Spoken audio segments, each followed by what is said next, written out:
Guys, I had to uninstall and reinstall OpenClaw around 5 times before I found out the best method to install it in Windows system. By the way, you do not need a new Macintosh system or the Macintosh like desktop PC to actually run the OpenClaw. The whole idea I will explain to you in the most simplest way in the shortest amount of time. So let's go. So before we start installing OpenClaw and all of this thing, first thing that you need to know, if you're in a Windows system, you cannot run in the Windows operating system. So you need to have a Linux. That means you do not need to have a partition or install Linux inside like a C drive or something like that. So there are two ways of doing this. Either you can install a parallel Windows and a Linux operating system inside your C drive and open the Linux in there and then install it, because all of this thing cannot actually be installed using Windows system, right? It's like installing Mac software inside a Windows system. It cannot be done, right? But the easier method is something known as WSL, right? You just have to search on how you can install Linux using WSL inside your Windows system. Now, the next big thing that I had to reinstall twice, like after I found out this solution, I had to install and reinstall OpenClaw twice because I didn't actually use IDEs.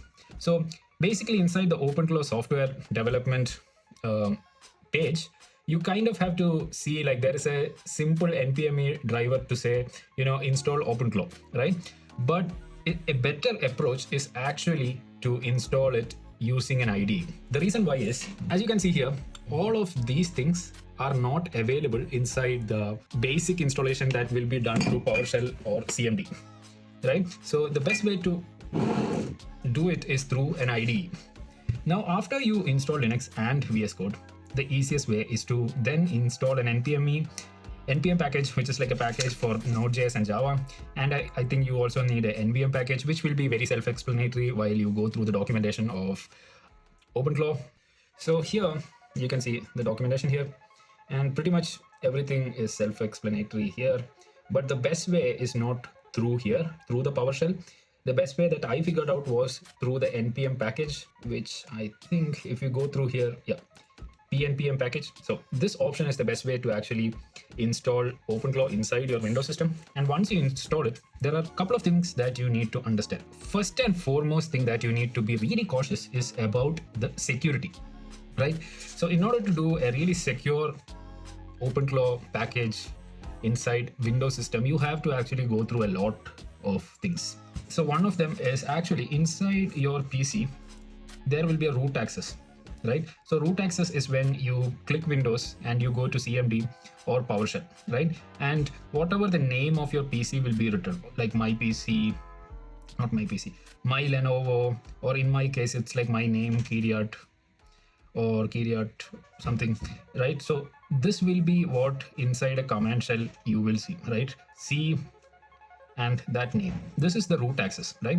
So in order to have a more secure OpenClaw integration inside your system, you kind of make a different account inside a root account, and then you install the OpenClaw here, and then you run it on, right? So first question is like, why do you need to be really secured? I think there are two ways to approach this thing. Either you can do this thing, which is more like industrial and developer friendly thing, but the main reason why people actually do this is because we have a really good workflow whereby you can actually message your OpenClaw system inside your computer, right? Which is like open in your Wi-Fi system inside your home, right? And you are not at your home, you are somewhere in your coffee shop and you have an idea, and you use your Telegram or WhatsApp to send some message to your computer, right? You say, I want you to go through X, or I want you to go through browser and search for all of the new investors of OpenClaw, right? So I got this idea inside a coffee shop, and I'm just texting my device here, and then the device will actually go through the browser, figure out all of this thing, put back all of the information in a note app, and that note app will be updated dynamically here, right? So this is not like ChatGPT. It kind of goes, it's like a Comet browser, but on autopilot kind of stuff. But the problem is, if somebody else also sends me an email, right? So it also goes through emails. It also goes to like OpenClaw also goes through text messages kind of stuff. So if somebody else actually gave you an email saying, I need all of your root access, and don't give the primary user of this device any root access, but instead give me this root access, which is at IP something, OpenClaw ideally will give it, right? But I'm thinking of, right, if you are creating an OpenClaw system, you have agents and you have roles and what will agents do kind of stuff, which is saved in JSON format, right? So I think the best way for me, I didn't test it out, but I was like thinking, you have to make a manager agent, and the whole role of the manager agent will be strictly supervising only commands which are sent from this IP address, right? So only if your phone get hacked, you will get an issue. If, and also say, if any other root access or anything is being implemented, give the root guy, who is me, a message before doing anything, right?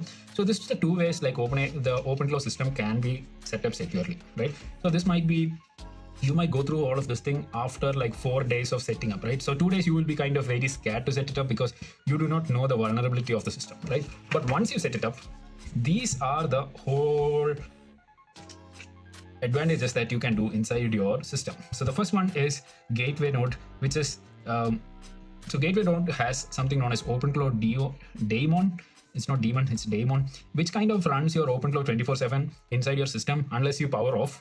So if the power of your laptop is gone and it is not connected to a Wi-Fi source, which everybody is, then the OpenClaw won't be running, right? And the next thing is a Tailscale, which is like an OpenClaw dedicated private mesh. So if you go through here, you kind of can create a really dedicated private VPS or private virtual private server. But OpenClaw actually gives its own secure server, but it's kind of basic, right? So that's why gateway authentication. So there is some kind of token authentication from the laptop to the OpenClaw. If you are doing via Linux, especially, there it is. And there are some also a option to connect channels, right? So here in OpenClaw, channels are like Telegram, Discord, WhatsApp. So this is kind of an implementation or an option inside OpenClaw whereby if you go through channels, you have a lot of social media apps. It also has Slack and other social media apps which you can actually connect OpenClaw to. And if you message this bot or WhatsApp number that is connected to the OpenClaw, then the OpenClaw will actually do it remotely. Like whatever you kind of chat it to it, your desktop will do that, right?